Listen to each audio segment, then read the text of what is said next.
Hey guys, what's up? All right. It's Double Deuce back. It's been a long day at work.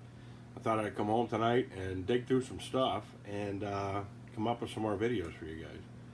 So tonight we're going to talk about my long-term RC addiction with the Cen GST, GSTE, and the Cen 77. I've had a lot of these trucks, and you know, I build them different ways, and I add things to them. So, and I also scratch built a couple of them myself, and I don't know how many of these I have, but I probably have too many. I think, what's it, more than 3 is too many, you know? So anyways, guys, stay tuned, and here we go. All right, guys, welcome back. So tonight I got home from work and I was just beat tired because it's been crazy. Like, the work just doesn't stop. It's like being on the front lines of war. And then you get, you know, a couple of guys that don't really, they're prima donnas and they kind of want to do their own thing. So I get stuck with all the major work, you know. And you know, I never say no. But you know why? Because I'm a creative guy. So speaking of creativity, this was one of the Cen GST 77s that I bought.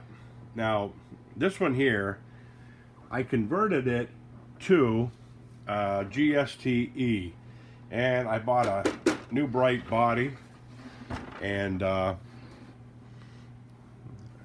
mean, I was amazed on how much these things cost nowadays. You can see the doors are glued because they do open. However, when this thing is flying down the road, it only has one hinge on the door, so the doors are flying off because this thing is 14.8 volts. This one I'm running a 2000 kV motor with, you know, I think it's a 150 amp speed controller.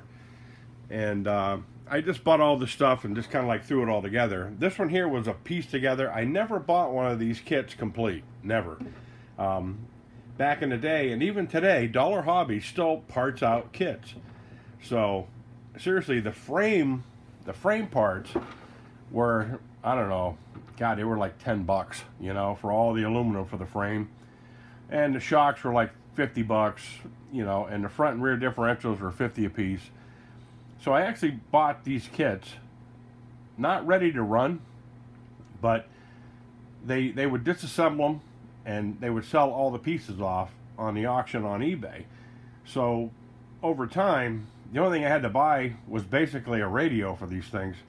And I have 1, 2, 3, 4, 5, 6. I think I have 7 of them right now. And but when these first come out back in the day, this is a long time ago, they had a massive 7.7 or a 4.6, I should say, nitro engine in them, and it was around 5 horsepower, which was crazy. And then they come out with the electric version, and it still even detuned at 14.8 volts. It's just a beast. And so over time, I would buy the new bright bodies because, you know, this is more of an 8-scale monster truck. And so I bought the F-150 Lightning.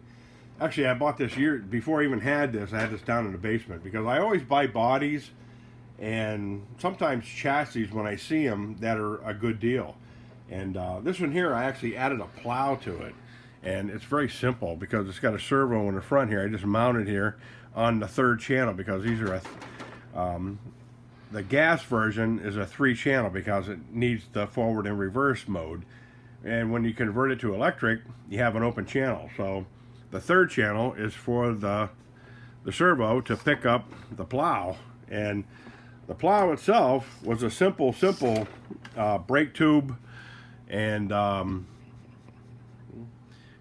basically, this is a piece of sewer pipe, that plastic PCV sewer pipe. I just cut it in half, put a piece of aluminum on there, threw some screws in it, and then in the back over here, I just mounted a couple of pivot points with some supports that would bolt to the underplate of the, you know, the front differential housing. And not only is it fast, it plows like you would not believe. And you know, I didn't even break it out this year because I wasn't feeling that good. But now, I mean, tonight I broke everything out, and I said, you know, I'm going to do some segments on my builds, and because through all my videos, I think I got over 300 of them up out there.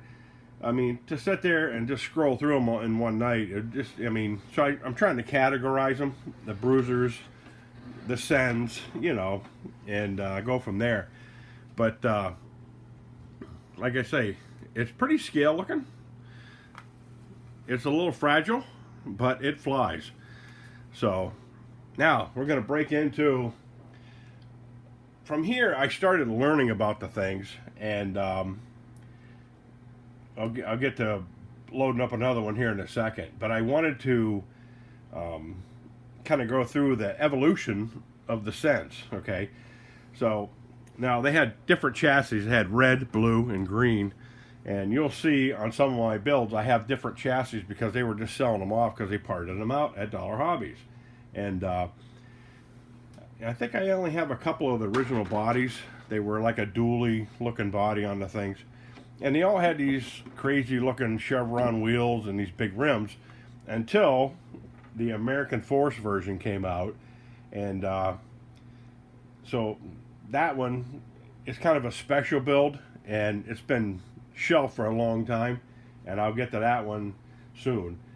So my next one is going to be the extended version of this, because they sold an extended side rail chassis to lengthen the thing, because it's really short, and you know, it does a lot of self-damage when it flips over. And the extended version gives it a good launch. It's nice and balanced, and I went a little crazy with that one. And basically what I did was I used the extra side plates and everything I had, and I had cut it and just added one to the back to stretch it out and made my own drive shaft. So we'll get to that one now. Okay, this is my extended version that I had built. You're going to see it has a body on it. That's from Trinity RC. Now I bought another Cen 7.7 used online years and years ago. I think it was like 2014, 2015. And this was the body that came. I believe it's a Red Cat body. But what I did was I took the body off his build because he had made this wicked cool kind of like a roll cage, you know. So I thought, you know what, it really don't need a body on that one. I'll put it on the one that I had extended. So this is where creativity in the hobby comes into play. I'll pull this off. And you can see the electronics are kind of just hanging there, you know. Now this still has the 3-speed tranny with the forward and reverse in it. The Cen GSTE has just a spur gear, and they use the motor to you know, turn it back and forth. And I just basically bought the Cen GSTE battery plates, slid them back here, and you see where I cut the chassis off, because the chassis was, I think I cut it about here. I cut it off and I moved this piece to the back over here, and then bolted. There was actually 4 holes that lined up over here, and I just bolted the plates on the side and put it together, and I extended it out. And then I bought online, I think this is an 80 amp, yes, 8A, yeah, I think this is an 80 amp, well, it's 100 amp. This one's 100 amp and it's waterproof. And because this one's crazy. Because now one thing you're going to see on this one that's probably going to blow your mind is brake lines. Excuse me. On this one, I bought the Rovin 5th scale disc brakes, and I mounted the plates right to the existing chassis with the master cylinder. So, you know, it actually it'll flip this thing right. It locks it right up. Now this had a 1/4 scale servo on it, and which was just too much. I mean, as soon as you hit the thing, this thing would just do end over end, or just barrel roll. And but with the I don't know if I can get the wheel off or not. Yeah, I'll get the wheel off. So basically what I did was I just took this regular Cen, and this is the green chassis, and I extended it, and I have tons of those pieces, and come on baby, and then I put the Rovin disc brakes on it, and I just made a metal adapter, and zoom in on it. I just made a metal adapter, and I got the 1-inch extended 24 millimeter hubs because the brake rotor is 24 millimeter, but these are 23 on the Cen tires, and I just filed these down 1 millimeter to be 23 millimeter so they would fit the tires, and they gave it another inch of extended, you know, a footprint that it definitely needed. So, you know, it's a kind of give you a little zoom here on what it is. See how I set it up. Now, as far as the motor goes, I made a plate that bolts to the existing plate that I just hooked the spur gear up. And this is a 2000 kV. It's a Cen stock motor that I'm running with the 100 amp speed control in it. And you'll see there's wheelie bars on the back over here, because when this was a short wheelbase, this is the one that's in my intro video that just picks up and flies on the rear wheels. It doesn't even hit the ground. So, and it's basically all stock except for the disc brakes and me converting it over to you know, the electric version. So now we're going to go to the one I bought from Trinity RC, and I like that one a lot, and that one's still nitro, and it's crazy fast. There's a lot of dust in here, guys. You know, these things have been sitting in my basement for a while. So now we're going to get to the Trinity RC one. Hang on. Now this is the Trinity RC one. This is the Cen 7.7. Got the humongous, massive 7.7 engine in it. This one has the, back in the day, you could buy the extended chassis for these things.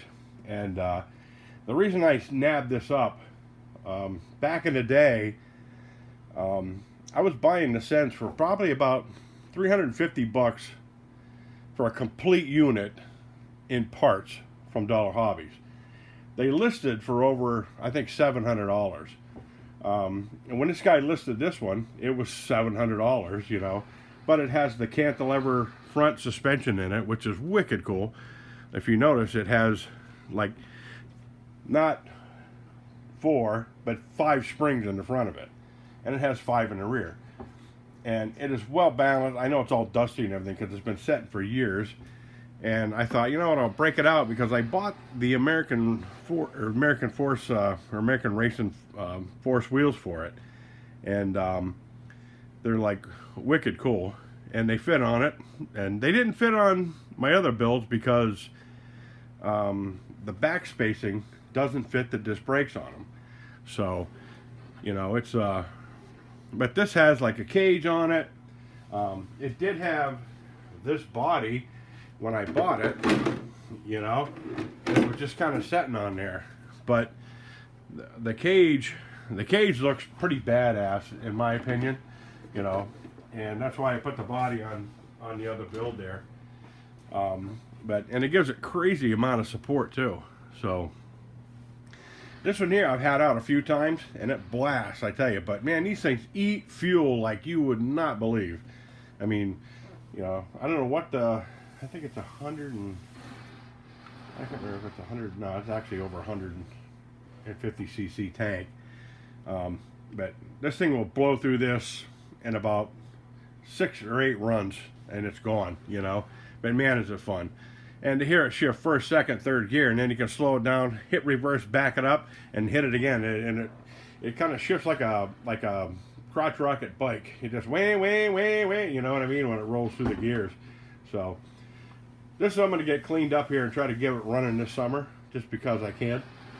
The American Force wheels I had bought for the next build that I'm going to show you that I did.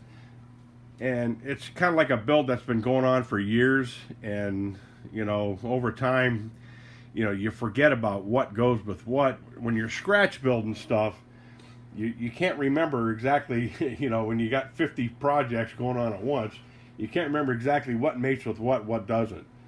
So tonight, when I broke out my other build there, my electric version of the extended frame, I realized that I had bought the Roven 5th scale 1-inch adapters, and then I had filed them down, like I said, to 23 millimeter, from 24 on the disc brake side to 23. So my next build, which I'll get to now, I would like to put these rims and tires on it. But now they do make an aluminum rim for these, and because these are plastic, and they're, you know, I am a huge American Force wheel lover. These things started out in Florida. There was a guy, he would custom make wheels and stuff, and then, you know, he was building these things like years ago, custom making wheels for people. And then I guess somebody caught on to it. Some corporate company bought it. Now they're all made overseas. So the American Force wheel is not the American Force wheel no more. It's a bought out, just like everything else happens in this world. You know, money comes in, and you'd be stupid to turn it down, you know. And so the aluminum versions of these are out there, and I think they're about $260 for a set of aluminum wheels. Now then, I have to buy the Fury tires, which I like these because these are off the American Force version of the new Cen GSTE, and they're cool looking wheels, and because they have a nice off-road scale look to them. They're not the Chevron, you know, tires that they've had. But so now we'll get to the build that I want to put these on, and you give me your opinion on what you think and if I'm going in the right direction. So hang on, guys, and let's get that one going. All right, now you guys have seen this build before. This is the one I had my toy and V8 in. This is a scratch build frame, and I bought a long time ago. RC 4-wheel drive offered 5th scale Yoda axles, and I don't know, they had some shortcomings. The ring and pinion in them was really soft, so I kind of blew them out, and because I actually had a weed whacker set up in this thing because of the size of it. But I actually cut it back down to a 2200, or no, it's a 2260 kV Red Cat brushless motor, and I was running 14.8 volts again, and this thing is super fast. It is crazy fast. Now the frame I built, I just bought square tube, square stock, and I just put it and I bent the tube, then I cut it. I cut the tube right down the center, right down the middle, and made 2 separate frame rails that were symmetrical. And then I bought some smaller tube stock and put in the middle of it.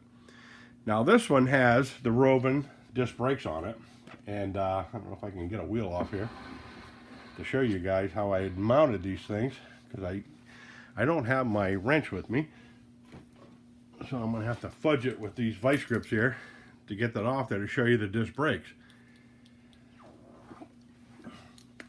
Now this one here, I took the speed control out of it because I wanted one to start my Aussie V8 with, and wow, these things are on here super tight. And so the speed controller is on my Aussie V8, and I want to put it back in here again. There's so many There's so many cheap speed controllers out there. They're like, oh, it's 120 amp speed controller and all that. And yeah, you use them once and then they fry. So, because they're all junk, you know. So, this one here, come on, there we go. This has the Cen chevron wheels, you know. And I mounted the Roving disc brakes right to the Yoda rear end, and I actually added leaf springs to it. These are made from a septic snake that you use to clean out your septic system. You can buy these at Home Depot, you know. It's like 1/2-inch spring steel.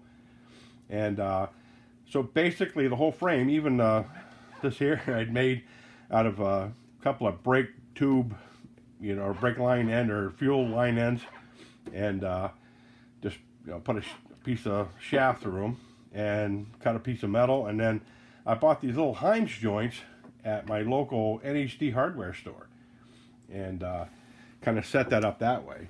But you know, it's pretty cool. It's got 4-wheel disc brakes and it flies. There's like you know, and this is a very simple, you know, forward for go, reverse, you know. It does have a stop mode in it. It is really heavy and it's really fast. Now this one here, you can see I do have the 1/4 scale servo running the master cylinder, because I was going to make this into a 1972 Chevrolet pickup truck, but to form the body was just insane. And so I thought maybe I'll make it into a Toyota, because I love the Bruisers, and the detail on that body was, it was crazy. It would take me years to make that by hand. So I said, you know, maybe I'll just make a Jeep out of it, you know, because Jeeps are all flat panels. And so that was my goal on the thing, to make a Jeep. I was going to lower this down and bring this down so I could have a little bit of scale look into it, and I could cut this off up here, because this here was basically put on there as a handle when I built it. And you can see back here, you know, I got the Cen GSTE battery hold downs again. They're zip tied on there, and then I got all my Roving disc brake lines running through the body or the frame. But this thing screws, you know. It's a fun time, and you know, but I get lost in so many builds that sometimes I forget about things, and you know, and then next thing you know, it's like, hey, you know what? When I came home tonight, it was, oh, what a crappy day at work. You know what? And I sat there and I was like, I seen the Cen that I always have on my shelf way up there, you know, with the Trinity RC body on it. And I said, you know what? Maybe I'll do a video to show you guys that, to show what you can do if you got a bunch of junk, or if you have the availability to buy stuff. Sometimes I buy things not because I need them, but because they're on sale. And usually when an RC part comes out first, it's rock bottom prices, and then they jack the prices way up on them. So tonight I actually bought some alloy wheels, and I bought 2 different sets of tires for the new Skyline build that I have right over there, my new blue Skyline, because I want to do aluminum wheels on that, and I'd like to do, like I say, an all-wheel drive version. So, but tonight was the Cen 77, Cen GSTE, and this Colossus, and the Genesis. You know, like all those were kind of all the same animal, you know. And now, when I want to get back to the RC 4-wheel drive rear ends, you cannot find these anymore. If you do, I think I paid, back when these first come out, they couldn't sell these things, and I think I paid $400 for 2 axles, front and rear. Now, if you can find these things for $500 a piece, you're lucky. And you know, and the problem is the center section is junk. I mean, the center housing in the things is this right here. It is almost the exact same copy as the Cen GSTE, but the teeth are really fine and they're really soft. You can see those teeth are just smeared right off there. And so I took a Cen GSTE extra housing, you know, front differential I had, tore it apart, and I had to do a little bit of work to get the outer bearings to fit because these were a little small and the Cens are bigger. And anyways, I just threw them in there and started bashing with this thing, and so far I've had no problems with it. But you know, like I say, those things you learn over time. And so now I got these extra junk pieces for parts I put in my parts box. But so that's tonight's videos, guys. It's like, you know, like, share, or, you know, subscribe, share if you want, tell your friends. I'm pooped. I'm gonna hit the couch and relax a little bit. Tomorrow's Friday, thank God. You know, the Eagle shits tomorrow. I get to pay bills. You know, that's the cool thing about the American dream. You know, we get the exchange day, you know, and I removed this here because I was putting the V8 in it. So I still don't know which direction I'm going to go with this, but, you know, this is how builds start, you know, this is, and then they stop, and then, you know, you just get a whole new kind of reckoning for the things, and you bring them back out again, and you just kind of just seat of the pants it. That's the fun of the RC world, just seat of the pants. So stay tuned for more cool videos. I'm going to go through some of my other builds, and you know, yeah, hope you like them. Like I say, anything, you know, anything you got to say, questions, comments, feel free to hit me up, and I will get back to you as soon as I can. I'm overloaded with questions and stuff all the time, but it's a cool thing because we're all learning. So, all right, guys. You guys have a good one. Later.